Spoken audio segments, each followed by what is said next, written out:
अस्सलाम वालेकुम, सैयद मोहसिन गिलानी आपकी खिदमत में हाजिर। 5 मन गोश्त मेंढक का पकड़ा गया। ऐसे चक्कर आए थे ये सुनकर। ऐसे पहले लाहौर में गधे खिलाए गए, अब मेंढक का गोश्त पकड़ा गया। खौफे खुदा खत्म हो गया इन लोगों के दिलों में। पैसा कमाने की हिर्स ने इन्हें इंसानियत से गिरा दी। बेजमीर लोग हैं ये। अब देखिए ना, ये तो वो गोश्त है ना मेंढक का 5 मन जो पकड़ा गया। इससे पहले न जाने कई सालों से ये मेंढक खिला रहे होंगे, कभी बर्गर के अंदर रखकर, कभी बारबेक्यू की शक्ल में, तो कभी तवा पीस की शक्ल में। ये मेंढक तो खिलाते ही रहे, खौफे खुदा नहीं है। कितनी शर्म की बात है। बस अल्लाह ही इन लोगों से पूछे, क्या कोई ऐसा कानून बनेगा जो ऐसे लोगों को सजा दे, जो इंसानों को गधा खिलाते हैं, मेंढक खिलाते हैं? ये सवाल है आप सबसे ये। जी अस्सलाम वालेकुम वरहमतुल्लाहि वबरकातुहू।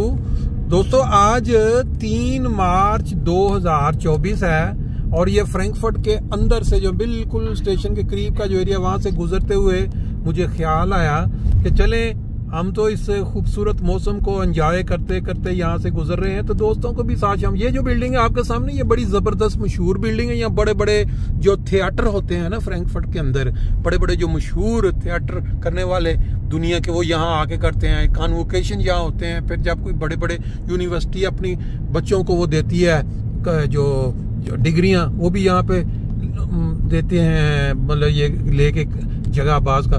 ये हम माइंजरलैंड स्ट्रीट के ऊपर चलते चलते रेलवे स्टेशन से अब ये इलाका आगे एशरसाइम एक्कनहाइम की तरफ हम निकल जाएंगे। ये इस साइड पे अगर हम देखें तो इधर एक बड़ी मशहूर पीछे यूनिवर्सिटी, वो जो गोएठे नाम की, वो इसी पीछे गुजर गई है। उसका भी बहुत बड़ा कैंपस है इस साइड पे, लेकिन आज हम उधर नहीं जा रहे। इस वक्त सिर्फ यहाँ से गुजरते गुजरते सूरज के अंदर बड़ा खूबसूरत ये मौसम जो है वो नजर आया और वो ये बिल्डिंगें चमकती हुई नजर आ रही हैं। मैंने कहा चले दोस्तों को भी साथ शामिल कर लेते हैं। हमारा कौन सा इस पे खर्चा आना है, या लोग जिन्होंने कभी फ्रैंकफर्ट का मंजर नहीं देखा इस तरह चमकते हुए सूरज में, तो वो भी शामिल हो जाएंगे साथ। पुराने ये घर भी आप देख सकते हैं, स्टाइलिश जो बने हुए। आपको पता है जब जंग अजीम हुई है ना दूसरी, इस फ्रैंकफर्ट शहर को इन्होंने अमेरिकन अलाइज ने, अमेरिका ने, इंग्लैंड मिलके खाक बना दिया था।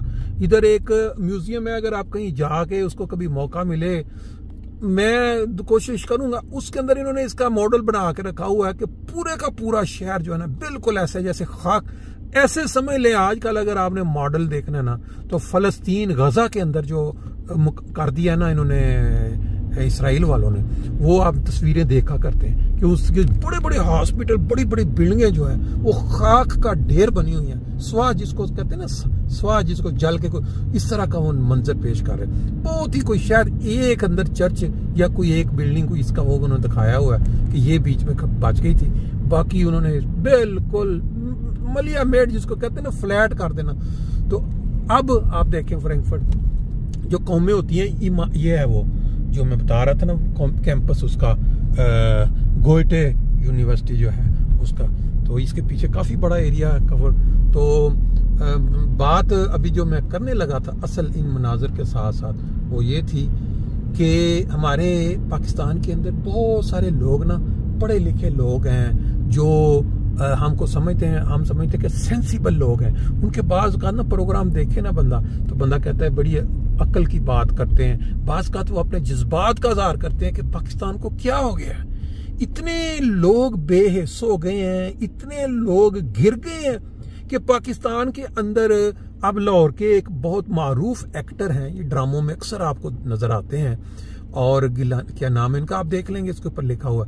वो कह रहे हैं बड़े दर्द के साथ कि यार ये पाकिस्तान की क्या हो गया है, लोग जो हैं इतने ज्यादा गिर गए हैं अपने किरदार में और अपने एहसासात में, तो उनको कोई नहीं पता कि वो लोगों को क्या खिला रहे हैं। मेंढक, कुत्तों का गोश्त, गधों का गोश्त पकड़ा जा रहा है, कभी कहीं कभी किसी। वो बड़े दर्द का इजहार कर रहे हैं कि ये पाकिस्तान में क्या हो गया। बात यह है इन लोगों को ये तो नजर आता है कि पाकिस्तान में लोग अब दूसरे लोगों को गधों का गोश्त, मेंढक का गोश्त, कौवों का गोश्त, इवन बाज़ जगहों पे कुत्तों का गोश्त वो खिला रहे हैं। और ये वो कहते हैं ये क्या हो गया लोगों को एक उम्मत मुसलमान होते हुए। सिर्फ इनको एक बात की समझ नहीं लग रही कि जिस देश के अंदर उम्मत मुसलमान होते हुए वो मसाजिद के मीनारों पे चढ़ दौड़े और मेहराब तोड़े हथौड़ों के साथ, उनके ऊपर जो आयात कुरानी आयात लिखी होती हैं वो टूट टूट के नीचे बहती वो जो नीचे नालियां होती हैं उनमें गिर रहे हों, और फिर उससे भी एक कदम आगे कह लें वो जो लोग वफात पा चुके, वो जो बुजुर्गान जिन्होंने कुर्बानी दी पाकिस्तान बनाने में, जिन्होंने अपने बच्चों की, अपने वक्त की, अपनी जानों को पाकिस्तान बनाया, उन्हीं की कब्रों के कतबों को तोड़ा जा रहा है सिर्फ इस बेस के ऊपर कि उसके ऊपर लिखा हुआ है, कोई कुरानी आयत लिखी है, कोई दुआ लिखी है कि अल्लाह ताला दर्जात बुलंद करे, जैसे उसको इस बेस पे वो तोड़ रहे हैं कि ये क्योंकि ये अहमदी हैं इसलिए इनकी कब्रों के ऊपर ये नाम या दुआ नहीं लिखी होनी चाहिए। और ये लोग, ये जो अदाकार हैं या एंकर्स हैं, टीवी पे खबरें पढ़ने वाले हैं, मुख्तलिफ अदारों के इंचार्ज हैं, इनकी गैरत उस वक्त बिल्कुल नहीं जागती, इनको बिल्कुल नहीं एहसास होता कि ये काम बड़ा गलत हो रहा है। ये इस्लाम के किसी खाते में, किसी तालीम पूरी इस्लाम की देख लें, नबी पाक सल्लल्लाहु अलैहि वसल्लम का उसवा देख लें, कोई एक वाकया भी ऐसा नहीं मिलता कि आपने इख्तलाफात, मजहबी इख्तलाफ की वजह से कि दूसरा भी कह रहा हो कि भाई मैं मुसलमान हूं और मैं ला इलाहा इल्लल्लाह मोहम्मद रसूलुल्लाह पे यकीन रखता हूं, उसके बावजूद अगर कोई इख्तलाफ है तो उसके साथ ये सलूक रवा रखा जाए कि मस्जिदें भी तोड़ी जाएं, उन पे कब्जा किया जाए, मीनार गिराए जाएं, मेहराब तोड़े जाएं और अली अल्लान किया जाए और फिर सर रियासत भी साथ शामिल हो जाए। देखा कहीं आपने दुनिया में किसी जगह पे?